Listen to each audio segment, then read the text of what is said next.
Olá, vamos retomar nossas atividades, gente. Então, nessa explanação eu vou estar explicando um pouquinho sobre o sistema gasoso e resolvendo as questões que estão lá no Google Sala de Aula.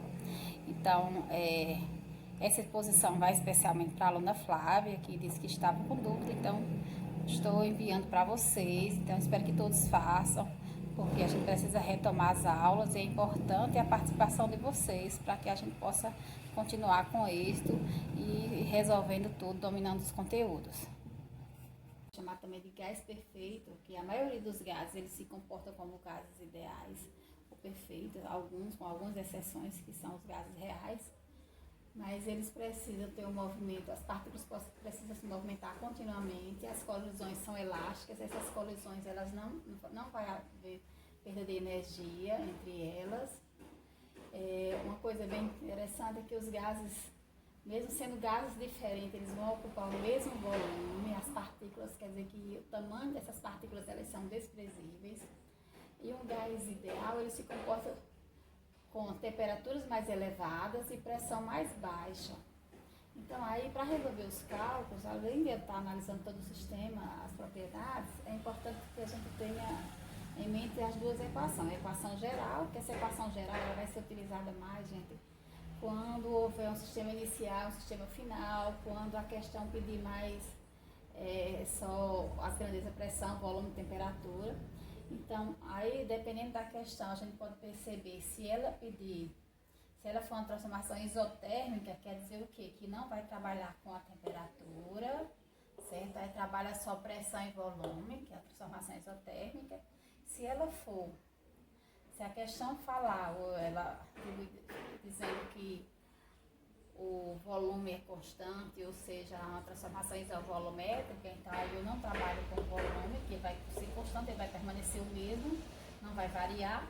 Então eu trabalho só com pressão no estado inicial, pressão no estado inicial, temperatura no estado inicial, pressão no estado final e temperatura no estado final, volume é constante.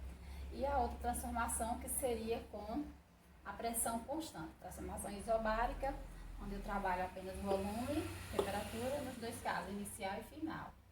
E aí a outra equação vai ser a equação de Clapeyron, que a equação de Clapeyron vocês vão trabalhar mais quando a questão falar em massa molar, ele trabalhar com esse valor, essa grandeza massa.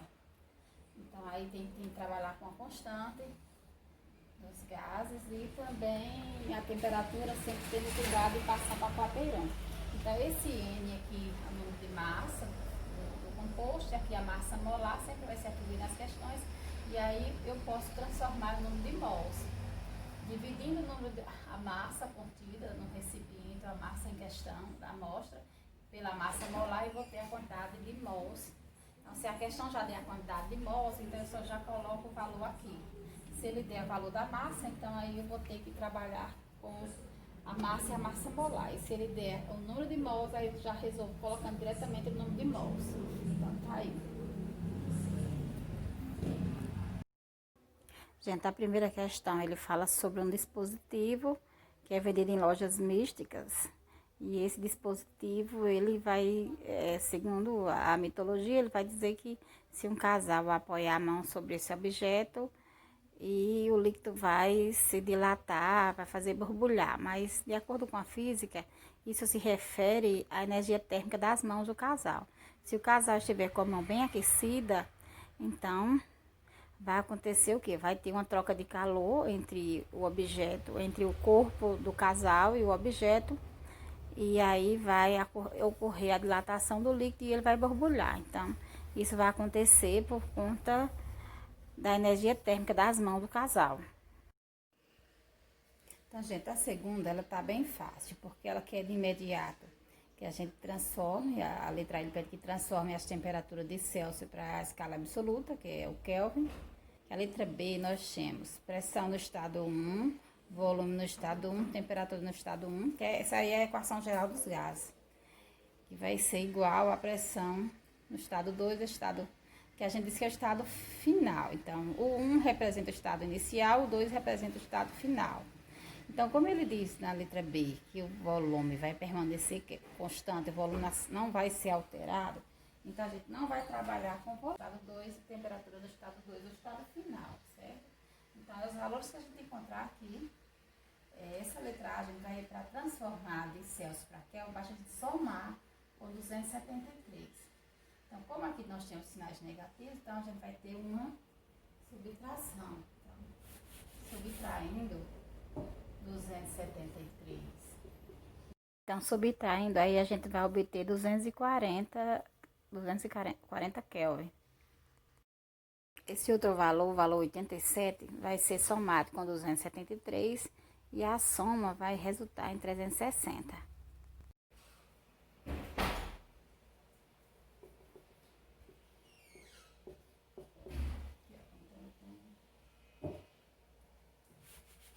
Feita a transformação, então eu vou aqui, ó. A pressão inicial, ele diz que ele não diz a pressão inicial porque o está acima do nível do.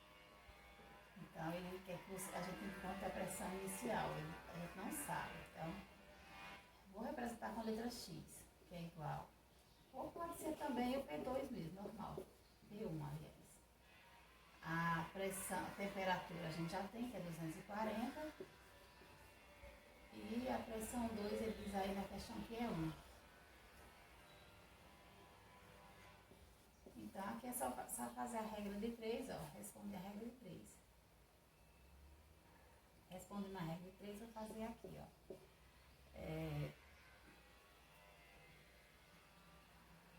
Vai ficar P1, que é igual a 240 dividido por 360. Então, cancelando aqui, vamos simplificar por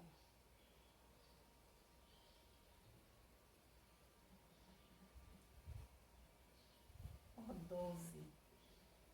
Então, vai dar, simplificando por 12, vai dar 2 e vai dar 3. Aí eu posso dividir 2.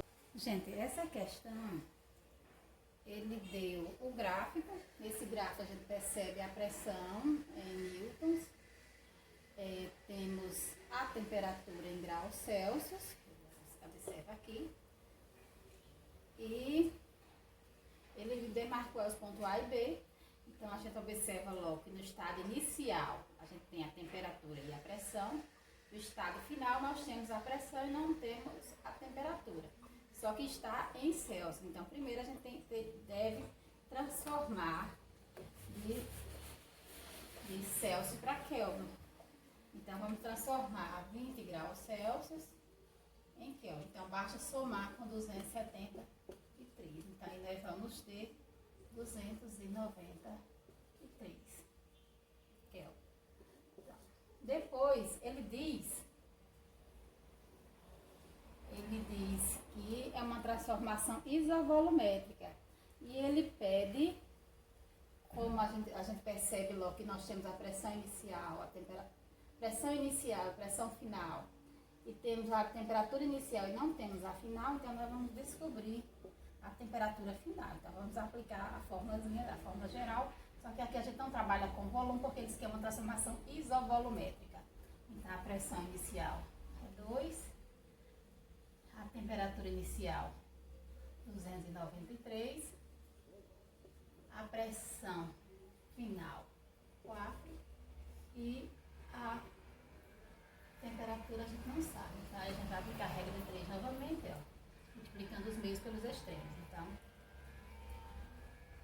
2T2, que é igual, multiplicando aqui vai dar 3, 3, 12, vai 1, 4, 7. Então multipliquei aqui, eu só fiz a multiplicação.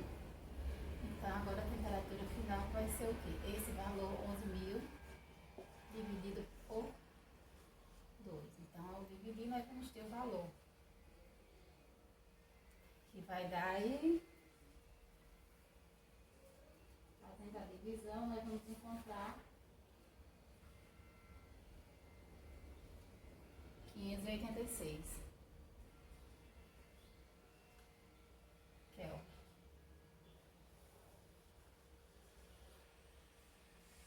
Pronto, é isso.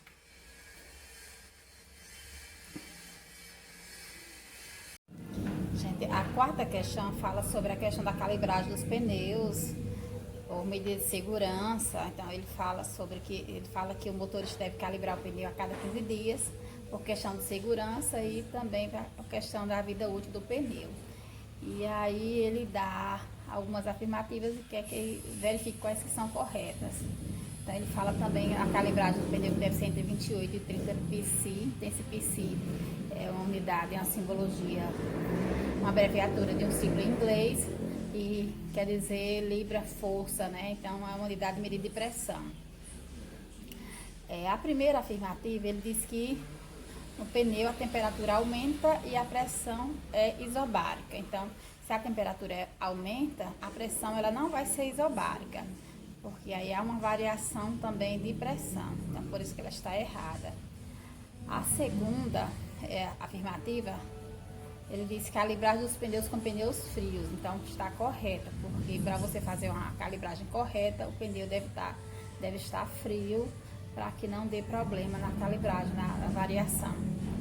A número 4, ele coloca assim: a medida dos pneus não altera o número de mols de ar. Então, dependendo do tamanho do pneu, das dimensões do pneu, o número de mols ele vai variar assim. Quanto maior a quantidade de ar que você coloca no pneu, você vai ter um número de mols mais elevado. E aí tem uma variação sim, então essa também está incorreta. A número 8, ele diz que a pressão, ela depende do número de mols, da temperatura e volume. Então, a pressão é justamente o quê? O número de colisões das partículas de ar em relação às paredes do recipiente que está contido. Então, essa está correta, sim. A pressão depende do número de mols, da temperatura e do volume, para ver essa questão das colisões. E a número 32...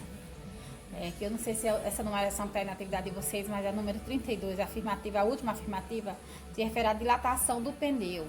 Ele diz que a dilatação do pneu em si pode ser desprezada quando comparado com a dilatação do ar no interior do recipiente. Então, sim, essa também está correta, porque a dilatação do pneu ela pode ser considerada desprezada porque ela é mínima. Então, se for comparada com a dilatação do volume de ar no interior do pneu, então ela está correta. Então vou colocar aqui para vocês. Vou marcar as corretas. Essa está correta. Essa também está correta e essa também está correta. E vocês olham a numeração aí na atividade de vocês. Então a errada vai ser apenas a primeira afirmativa e a quarta que está errada. É isso.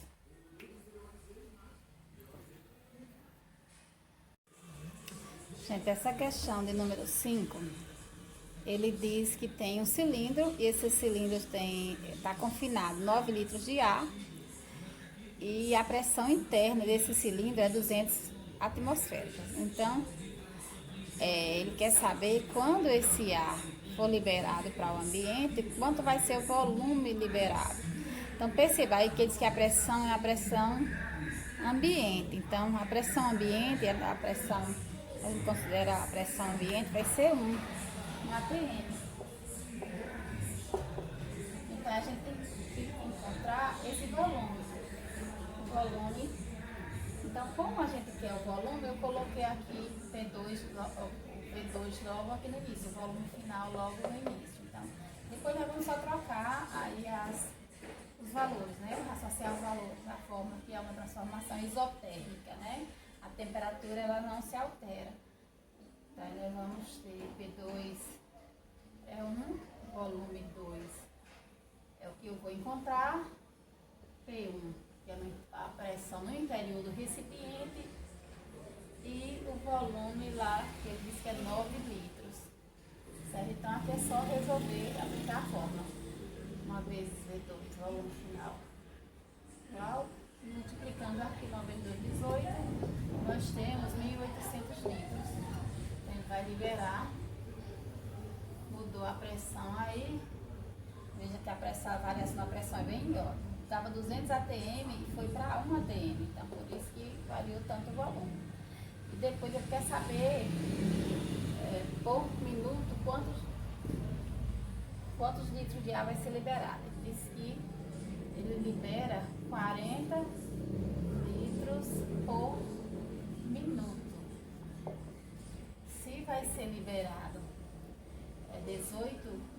litros, 1.800 litros, então eu quero saber quanto que vai ser o tempo, volume aqui, volume, e aqui o tempo.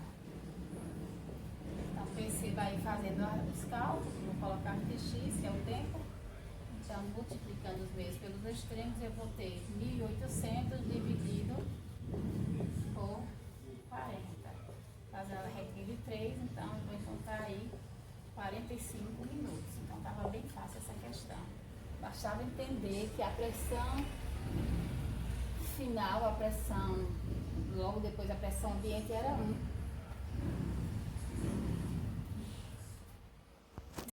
Gente, essa questão aí, a questão número 6, ele quer saber a pressão do éter deixado no interior do recipiente logo após a evaporação.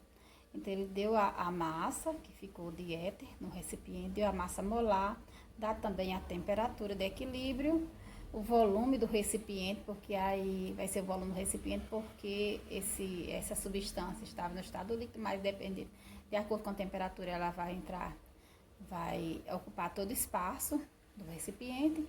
Ele deu a constante, e que é a pressão. Então, observe que nós vamos usar a equação de Clapeyron, por quê? Porque essa questão aí, ela fala em massa molar, ela não dá a temperatura inicial, temperatura final, pressão, volume, ela só dá um valor para cada grandeza, né? Dá os valores da massa molar, temperatura, volume, a constante e a pressão. Então, aí não é uma transformação gasosa, onde a gente vai usar a equação geral, a gente vai usar a equação de Clapeyron, porque não tem um sistema inicial e um sistema final aí. Então, os dados eu coloquei no quadro e eu coloquei notação científica, desde a massa, que eu transformei para facilitar os cálculos, o volume também. Observe que não precisa transformar o volume, porque a constante ela já está em litros. Eu só fiz passar para a notação científica. Então, vamos ver. A pressão é o que ele quer, vou repetir aqui. O volume, notação científica, vai ser 8, 10 elevado a menos 1. A massa, 74 elevado a menos 1. E a massa molar, que é 74. A constante também transformei. Aqui, 10 elevado a menos 2. E a temperatura que eu transformei. Observe que eu transformei de Celsius para Kelvin, com somatório. Então, fazendo aqui os cálculos, eu vou resolver primeiro aqui. Então, pressão. Já posso colocar assim, pressão, isso aqui vai passar dividido. Então, pressão que vai ser igual. Dividindo aqui, eu vou ter 1, 74 por 74 dá 1. 1 vezes 10 elevado a menos 1. Então, posso colocar 10 elevado a menos 1. 8.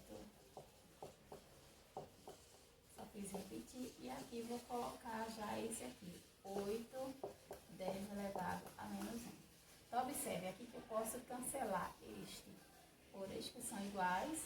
Aqui eu posso cancelar esse 8 também por esse 8. O que é que sobrou?